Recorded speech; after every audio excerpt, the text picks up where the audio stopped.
채권자분들의 사연을 받아 철저한 분석을 통해서 채무자에게 확실하게 돈을 받아내는 방법을 알려드리는 추심폐소생 시간입니다. 자, 여러분 본인과 또는 가족분들이 평생 피땀 흘려 모은 전 재산을 사기꾼이 가져갔다면 과연 어떤 심정일까요? 오늘 사연을 보내주신 채권자분도 채무자에게 8억이란 돈을 빌려주고 현재 못 받고 있다고 합니다. 하물며 대출까지 받아서 채무자에게 돈을 빌려줬는데 돈을 받지 못하다 보니까 현재 신용불량자가 될 위기에 처해 있는 상황이죠. 상대방이 평생 모은 돈과 인생을 송두리째 뺏어간 사기꾼을 저희 돈도가 당연히 가만 놔둘 리 없겠죠. 오늘 영상에서는 사기꾼에게 넘어간 돈을 100% 되찾아오고 또한 이런 사기꾼을 완전히 박살내는 방법까지 전부 다 알려드리겠습니다. 자, 그럼 사연 안으로 바로 들어가 보시죠. 이게 토지 개발 회사거든요. 일단은 좋은 뭐 땅이 있다 그래가지고 한번 전화를 받게 됐고, 예. 그렇게 해서 결국은 어떻게 땅을 예. 어떻게 사게 됐어요. 그 본부장이라고 하는 사람이 초반에 이제 제가 현금이 없다 보니까 내가 돈을 잠깐이라도 빌려줄 테니까 일단 그걸로 사고 바로 갚아라. 어. 그렇게 시작이 됐어요. 예. 그 다음에 제가 이제 돈을 금방 갚아드렸죠. 한 7천만 원인가를. 이제 뭐 자기가 예. 과거에는 이 회사 오기 전에 토지 개발 회사 오기 전에는 LG 증권인가 하여튼 LG 예. 쪽에서 근무를 오래 했었고 예. 자기가 이제 금융 쪽을 잘 알고 있어가지고 예예. 뭐 금융 쪽 관련해서 조언도 많이 해줄 수 있을 것 같다 하면서 예. 제가 이제 뭐 물려 있는 주식 같은 거 예. 이런 거 봐주면서 아 이거는 뭐 음. 가망이 없다. 예. 그래가지고 그걸 뭐 매도를 유도를 하더라고요. 또 전문가라고 하니까 그 말 따라서 매도를 하게 됐고 좀 급한 일이 있는데 예. 돈을 좀 빌려달라는 식으로 시작이 된 거예요.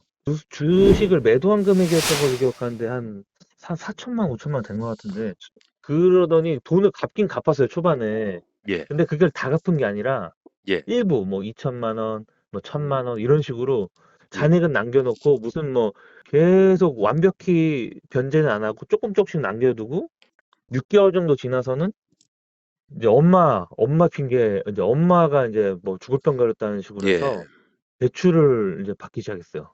그러니까 이게 너무 말이 안 되는 거예요. 그러니까 나중에 생각해 보니까 이게 예. 말이 안 되고 그리고 이제 지금 그 회사가 망했다 그랬잖아요. 그 예예. 토지 회사가 예. 그 회사를 통해 땅 샀던 사람들이 예. 다 이제 사기당했다라고 생각해서 예. 이게 모임이 생겼어요. 예. 오픈 카톡방으로. 예. 거기에 이제 들어가게 되는데 거기에 보니까 그 양반이 저뿐만이 아니고 몇 사람한테 더 그런 식으로 돈을 빌렸더라고요. 알고 보니까. 그중에 한 사람이랑은 조금 개인적으로 전화번호까지 교환해 가지고 얘기를 했었어요. 그 사람한테도 돈 안 갚고 있더라고요. 그래서 제가 그때 딱 듣고 '아 이 양반이 나한테 사기쳤구나. 예. 어제 엄마 안 걸렸다는 거 거짓말이구나.' 예. 그때 알게 된 거고 직접 만나 가지고 좀 강하게 추궁을 했더니 그 얘기를 하더라고요. 투자하다 날려먹었다는 얘기를. 뭐 수십 번을 어겼죠. 수십 번. 야, 뭐 다음 주에 줄게, 2주 뒤에 줄게, 한 다음 달에 줄게, 올해 말에는 무슨 일 있어도 할게. 뭐 계속 이런 식으로 해가지고 수십 번을 어겼죠. 뭐 그 셀 수가 없습니다. 그거를 하기 전에 예. 이미 명의가 바뀌었어요. 제가 분명히 토지 계약했을 당시에 그때 예. 자기가 그거를 출력을 해가지고 예. 자기 이름으로 등기돼 있는 거 한번 보여줬었어요. 한번 보여준 적이 있고 근데 예. 그 이후에 제가 그 인터넷 등기소에서 검색도 해봤어요. 예. 그때 그 사람 이름으로 돼 있더라고요. 예예예. 그래서 진짜구나라고 했는데 한 1, 2년 정도 지났나? 한 1년 정도 지났나? 또 한번 봤는데 등기명이 바뀌어 있더라고요. 예, 그래서 제가 그거를 바로는 못 물어보고 이상한 거는 감지했는데 바로는 못 물어보고 그것도 한 1년 정도 지나고 나서 제가 그 오프라인 만남 상태에서 조심스럽게 물어봤어요. 예. 요거 혹시 아파트가 어떻게 됐냐고 하니까 자기 누나한테 넘겼다고 했었거든요, 그때. 죽을 것 같습니다, 진짜로. 미칠 것 같아요. 뭐 있는 재산 없는 재산 다 그냥 그러니까 지금 계속 빚만 계속 늘어나는 거예요. 보험 같은 거 담보로 대출하고 뭐 하여튼 그런 식으로 해서 겨우겨우 지금 버티고 있는데 자, 이런 내용으로 채권자분이 사연을 보내주셨습니다. 뭐 망설일 것이 있겠습니까? 바로 수술을 해보시죠. 지금부터 깔끔하게 수술을 해서 채권자분의 모든 돈을 회수하고 이제 다시 편안한 삶으로 돌아가게끔 만들어 드려야겠죠. 첫 번째로 채무자가 자기 누나에게 빼돌린 수십억 원에 달하는 부동산부터 원상복구를 시키고 뺏어 오겠습니다. 채무자는 사연을 보내주신 채권자뿐만 아니라 여러 사람들에게 비슷한 방식으로 돈을 빌려갔죠. 처음부터 변제를 할 생각조차 없었던 채무자는 채권자들에게 돈을 빌리는 것이 거의 마무리되자 자신 소유의 부동산을 친누나에게 넘겨버린 것입니다. 즉 채권자들이 부동산 강제 경매 등을 하지 못하도록 본인 명의로 되어 있던 유일한 재산인 부동산을 빼돌린 것이죠. 자, 이 경우 만약 무상으로 증여를 했다면 100% 사회행위에 해당이 되겠죠. 그렇다면 우선 신속하게 법원을 통하여 해당 부동산에 대한 처분금지 가처분 신청을 해야 됩니다. 그리고 동시에 사행위 취소 소송을 진행하시면 되겠죠. 자, 민법 406조 채권자 취소권을 보게 되면 채무자가 채권자를 해함을 알고 재산권을 목적으로 한 법률 행위를 한 때에는 채권자는 그 취소 및 원상 회복을 법원에 청구할 수 있다고 되어 있습니다. 쉽게 말씀을 드리면 우선 부동산에 가처분을 해서 처분 및 변경을 하지 못하도록 해야 된다는 거죠. 그리고 딱 이렇게 묶어놓고 사행위 취소 소송을 통하여 채무자 친누라에게 넘어간 부동산을 다시 채무자 명의로 돌려놓으면 됩니다. 자, 그렇게 해서 채무자 소유로 돌아오면 채권자분이 현재 가지고 있는 공정증서, 즉 집행권을 사용하여 바로 부동산 강제 경매를 때려버리면 되겠죠. 여기서 또 하나의 꿀팁을 드린다면 채권자분이 사회행위 소송만 진행을 해도 채무자에게서 바로 연락이 오고 또한 전액 변제를 하겠다고 할 가능성이 아주 높다는 것입니다. 한번 생각을 해보십시오. 만약 부동산이 채무자 명의로 원상 회복이 되면 다른 채권자들도 전부 부동산 경매에 참여를 해서 그야말로 채무자는 단 1원도 챙기지 못하고 개털이 될 것이 뻔하겠죠. 그렇기 때문에 채권자분의 돈 8억 정도는 전액 변제를 하고 조용하게 끝내려고 할 겁니다. 자, 거기에 대해 채무자를 형사처벌까지 받게끔 만들 수도 있다는 것입니다. 채권자들의 강제 집행을 면할 목적으로 허위로 부동산을 친누나에게 양도했다면 이건 명백한 형법 327조 강제 집행 면탈죄에 해당이 되겠죠. 이런 경우 채무자는 3년 이하의 징역 또는 1천만 원 이하의 벌금형에 처해지게 됩니다. 자, 그리고 참고로 특히 사행위 취소소송에 있어서 특정 재산이 특수관계인 즉 채무자의 배우자 및 친족 등으로 이전이 되었다면 법원에서는 사회성이 충분하다고 의심을 하기 때문에 승소 확률이 아주 높겠죠. 수익자인 친누나는 자신이 선의 즉 사회 의사가 전혀 없었으며 정상적인 거래였다는 것을 입증해야 되는데 사연의 내용만 보면 절대 그렇게 할 수가 없을 겁니다. 즉 채무자 그리고 친누나까지 완전히 끝장나는 상황을 만들어줄 수도 있다는 거죠. 자, 그리고 두 번째로 채무자는 일반 사기죄보다 형량이 훨씬 더 무거운 특경법에 해당이 됩니다. 위 사연을 보면 채무자는 자기 어머니가 암에 걸렸다면서 병원비와 약값 등의 목적으로 채권자에게 급하게 돈을 빌려갔죠. 하지만 채무자는 그 용도와는 완전히 다르게 주식 투자로 모든 돈을 날렸다고 직접 실토를 했습니다. 만약 주식에 투자를 한다고 했으면 채권자가 채무자에게 과연 돈을 빌려줬을까요? 당연히 아니겠죠. 이런 경우 충분히 사기죄가 성립된다는 것입니다. 자, 특히나 특정경제범죄, 가중처벌 등에 관한 법률, 즉 특경법을 보면 사기로 얻은 금액이 5억 이상인 경우는 일반 사기죄보다 훨씬 무거운 형사처벌을 받게 되죠. 이런 채무자 같은 경우는 채권자분이 형사 고소를 하게 되면 그냥 교도소로 쭉 직행을 한다고 보시면 됩니다. 세 번째는 채권자분이 가장 궁금해하시는 부분인데 통장을 빌려준 사람에게도 책임을 물을 수 있느냐는 것입니다. 흔히 일어나는 예로 채무자가 자신이 신용불량자라서 본인 통장을 사용하지 못하니까 가족이나 또는 주변 지인 통장으로 입금을 해달라고 하는 경우가 우리 주변에서도 종종 일어나죠. 이런 경우 단순하게 또 아무런 목적도 없이 통장만 빌려준 경우라면 통장을 대여한 사람에게는 책임을 묻기가 쉽지 않습니다. 자, 하지만 채무자는 상당 기간에 걸쳐서 많은 사람들에게 어떤 한 사람의 통장을 이용해서 돈을 입금받았습니다. 상식적으로 자기 통장에 오랜 기간에 걸쳐 수억, 수십억의 돈이 입출금된다는 것을 모를 수가 있을까요? 분명 통장 대여인도 어떤 대가를 받고 범죄 행위에 대한 공모가 있었다고 보여집니다. 자, 이건 경찰에 고소를 하면 그 사실이 밝혀질 일이고, 우선 첫 번째로 통장을 빌려준 사람은 전자금융거래법 위반죄에 해당이 됩니다. 자신의 계좌 또는 체크카드 등을 타인에게 대여하거나 양도하는 행위가 이 죄에 해당하죠. 특히 범죄에 이용할 목적으로 대여를 한 경우에는 3년 이하의 징역 또는 2천만 원 이하의 벌금형에 처해지게 된다는 것입니다. 그리고 두 번째로 범죄 수익, 은닉의 규제 및 처벌 등에 관한 법률 위반입니다. 범죄로 얻은 불법 수익을 은닉하거나 이를 도운 경우에 해당이 되죠.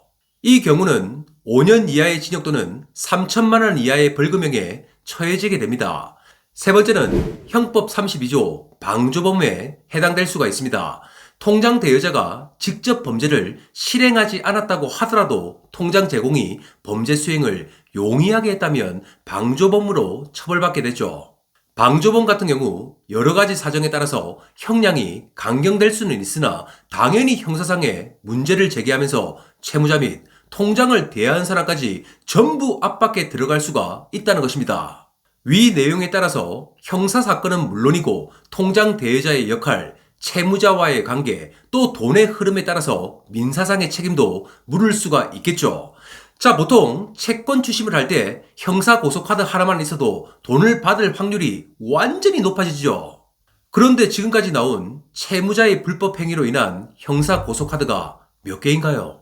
너무나도 많죠. 자, 하지만 여기서 끝난 것이 아니라는 겁니다. 채무자에게 완전 쐐기를 박을 수 있는 형사처벌이 또 기다리고 있다는 것입니다. 그럼 네 번째는 부동산 실명법 위반으로 채무자를 고발할 수가 있습니다.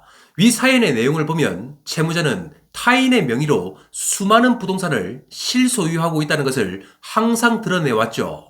부동산을 다른 사람 명의로 실소유, 즉 명의 신탁을 하는 것은 명백한 불법이죠. 이렇게 명의 신탁을 하는 가장 일반적인 예는 재산을 빼돌리고 또 채권자들의 강제 집행을 면할 목적으로 하는 경우가 가장 많겠죠. 또한 세금을 회피할 목적으로 생각보다 정말 많은 사람들이 차명으로 부동산을 보유하고 있다는 것입니다. 자, 이런 경우 부동산 실명법 위반 및 조세범 처벌법 등으로 형사 고발을 할 수가 있습니다. 그렇게 되면 명의 위탁자 및 수탁자는 엄청난 형사처벌과 벌금도 물게 되겠죠. 즉 채무자와 명의를 빌려준 사람까지 완전 끝장나는 것입니다. 부동산 실명법으로 고발하는 절차와 방법에 대해서는 예전 돈도 영상에 자세하게 설명이 되어 있으니까 화면으로 링크를 띄워드리겠습니다. 자, 그리고 타인으로 등기된 부동산에 대해서는 사행위 소송 또는 진정 명의 회복에 대한 소를 진행해서 채무자 명의로 다시 돌려놓고 그리고 경매 처벌을 할 수도 있습니다.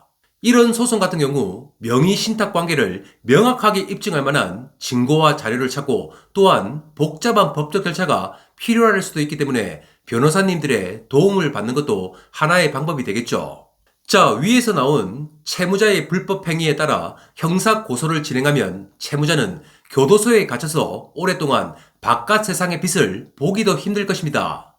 특히 저희 돈도 채권 관리 시스템을 통하여 채무자에 대한 재산조사 및 신용조사, 그리고 가족관계와 소득활동까지 알아본다면 더욱더 확실한 추심 방법을 알려드릴 수도 있겠죠. 채무자에 대한 면밀한 조사 같은 경우 저희 돈도를 통하면 5만원 밖에 하지 않기 때문에 꼭 해보시길 추천드립니다. 자, 마지막 다섯 번째는 이제 해결을 하고 마무리를 지어야겠죠. 오늘 나온 채무자와 통장 대여인의 불법 행위에 따른 죄목 수만 해도 한 10가지는 되겠죠. 사회행위, 강제집행 면탈죄, 사기죄 및 특경법, 부동산 실명법 위반, 조세범 처벌법, 범죄수익은닉죄, 밤조범 등 무슨 말을 하다가도 지칠 정도로 정말 많은 불법 행위가 존재하는 것으로 보입니다. 자, 하지만 채권자분이 사연을 보내주시면서 꼭 부탁한 내용은 본인의 전 재산이 걸린 문제고 또 돈을 못 받으면 본인의 인생이 완전히 무너지는 상황이라고 거듭 말씀을 하셨습니다. 채무자는 정말 죽이고 싶을 정도로 밉지만 무작정 교도소에 보내는 것이 목적이 아니라 자신의 돈을 받고 싶어 하시죠. 자, 그렇다면 제가 오늘 여러 가지 방법과 길을 알려드렸으니까 우선 고소장을 하나 만드십시오. 오늘 채무자 같은 경우 정말 여러 가지 범죄가 성립이 될 수 있기 때문에 변호사님의 조력을 받아서 고소장을 작성하는 것이 좋습니다. 그리고 채무자와 연락은 가능하다고 하시니까 연락을 해서 이 많은 범죄의 내용을 가지고 경찰서로 달려갈까 아니면 한번 만날래 해서 우선 만나는 것이 좋겠죠. 자, 지금까지 채권자분이 하셨던 것처럼 이제는 채무자에게 울고불고 매달리면서 사정을 하실 필요가 전혀 없다는 겁니다. 채무자를 만날 때 어두운 정장을 칼같이 입고 서류 가방을 하나 들고 어깨를 쭉 펴고 만나보십시오. 그리고 수많은 범죄 행위가 들어가 있는 고소장을 탁자 위에 딱 놔두고 냉정한 말투와 눈빛으로 협상을 시작한다면 돈을 받는 것이 아주 수월해질 것입니다. 오늘 사연에 채무자 같은 경우 벌금이나 조금 물고 끝날 문제가 아니기 때문에 고소장에 있는 내용을 하나씩 압박을 해서 들어가면 똥오줌을 줄줄 싸게 될 겁니다. 자, 그렇게 하면 차명으로 되어 있던 부동산을 팔던 아니면 땅에 묻어두었던 돈이라도 꺼내서 채권자분에게 가져오게 될 것입니다. 오늘부터는 절대 채무자한테 눈에 보이는 재산과 소득 활동이 없다고 막막해하거나 또 소중한 돈을 포기하시면 안 되겠죠. 주심은 분석하고 찾아보고 또 한 발짝 내딛는 순간 자신의 돈이 보이게 되는 것입니다. 자, 지금도 어딘가에 어려움에 처해 있는 분들은 지금 화면에 보이는 저희 돈도 이메일로 사연과 채권에 대한 정보를 보내주시면 전부 무료로 채권 해소에 대한 확실한 해결 방법을 알려드리겠습니다. 오늘 방송도 도움이 되셨다면 구독과 좋아요를 부탁드리겠습니다. 이상 돈을 받게 도와주는 돈도의 이성훈이었습니다. 감사합니다.